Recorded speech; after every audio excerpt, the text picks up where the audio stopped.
Luc Francis Jacob, alors est-ce que c'est ta première fois en Afrique? C'est pas ma première Sur un salon?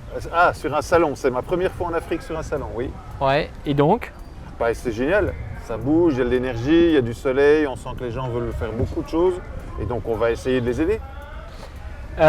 C'est un pari c'est un pari sensé, raisonnable, ou c'est le pari qu'il faut faire de venir en Afrique quand on est éditeur de logiciels pour les centres d'appel? C'est à la fois sensé et raisonnable puisque je pense que si on veut s'assurer un minimum de croissance en Europe, ben, il faut s'adresser à la Nouvelle-Chine. La Nouvelle-Chine, c'est l'Afrique.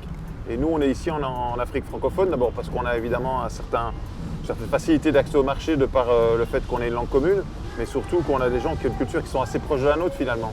Donc ils savent faire, ils veulent faire, et nous, on va faire en sorte qu'ils puissent faire. D'accord.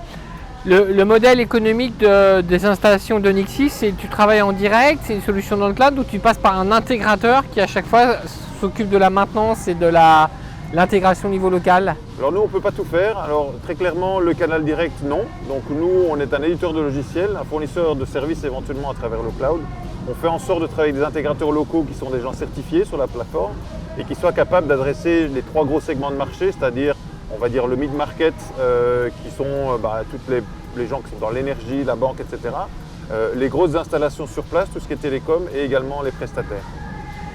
Parmi ces différents clients ou prospects, quels sont ceux qui sont les plus exigeants, qui tirent une entreprise comme la tienne vers le haut? Parce qu'ils demandent des choses très nouvelles, parce qu'ils ont un niveau d'exigence très fort? Alors très clairement, ça va être des prestataires. Donc on a des clients comme VPP, comme tu sais, sur le Bénin et sur le Cameroun.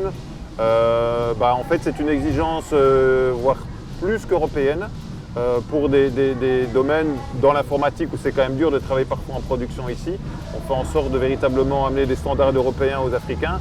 Ils apprennent très vite, ils sont très dynamiques. Et donc ce qui est très sympa ici, c'est qu'on a un petit peu le sentiment qu'on avait au Maroc il y a 15 ans. Donc là, Nixis est installé au Bénin, où il y a déjà des références. Oui. En Côte d'Ivoire, il y a déjà des références qui fonctionnent, des centres d'appel? On n'a pas de références aujourd'hui en Côte d'Ivoire, mais on est en train de les installer. Ouais. Puisqu'on va travailler assez rapidement avec Mediacontact, qui est en fait installé en Côte d'Ivoire. Puis on avait déjà des références au Sénégal et en Gambie dernièrement. Reste plus que le Nigeria? Alors Nigeria, pas encore l'Afrique anglophone. On regarde. On ne sait pas s'il faut commencer par le Nigeria, par l'Éthiopie, voire le Kenya, Nairobi, qui a l'air assez prometteur. Mais il faut absolument qu'on y aille parce que c'est là que ça se passe. Tu as racheté Nixis après avoir une carrière dans les télécoms et l'informatique. Qu'est-ce qui s'est passé différemment de ce que tu imaginais? Comme tous les éditeurs de logiciels, on pense qu'il faut juste sortir le logiciel et que tout va bien se passer. Mais en fait, on se rend compte que, comme dans les télécoms, la technologie, c'est que 50% de ce que tu livres, 50% c'est du service. Et du service, c'est des gens. C'est des gens sur place, c'est des gens dédiés, c'est des management qui est capable de le gérer. Et ça, c'est toujours aussi dur, même dans les télécoms. Justement, il y a les gens, les clients locaux, c'est également des besoins spécifiques. Quand tu viens au Sarka, là, puisque vous êtes sponsor du Sarka et partenaire du Sarka, c'est pour rencontrer des prospects des clients, c'est pour comprendre ce qui est en train de se passer dans un continent ou un pays? Les deux, c'est-à-dire que très clairement, c'est clair que moi je sais que le business il ne se fait pas dans un bureau, donc il faut aller sur place, rencontrer les gens. C'est voir un petit peu aussi comment les gens fonctionnent ici. À la base de la relation client dans notre domaine, c'est quand même l'humain. Et donc à partir du moment où tu as une bonne idée de savoir comment fonctionne l'humain d'un point de vue culturel, d'un point de vue relation, d'un point de vue respect de la qualité, du protocole et du processus, tu sais exactement ce qui va se passer. Et donc c'est clair que, on en discutait encore hier avec l'autre patron de Mediacontact, il y a des pays qui ont tout ce qu'il faut à ce niveau-là, mais il y a certains côtés qui manquent, ils n'arrivent pas à exploser. Et je pense qu'aujourd'hui, il faut nous qu'on trouve les bonnes personnes sur place, trouver les bons premiers gros clients qui soient capables de propager. Alors c'est vrai qu'on veut faire connaître la marque, très clairement.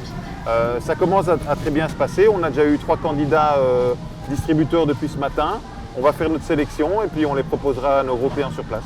Donc là, tu es le premier élément du binôme des Men in Black et tu cherches le deuxième Men in Black. Oui, c'est ça. Ouais, voilà, avec les lunettes noires, comme ça tu peux regarder de partout. Voilà. Merci Luc Francis. Avec grand plaisir, merci Manuel.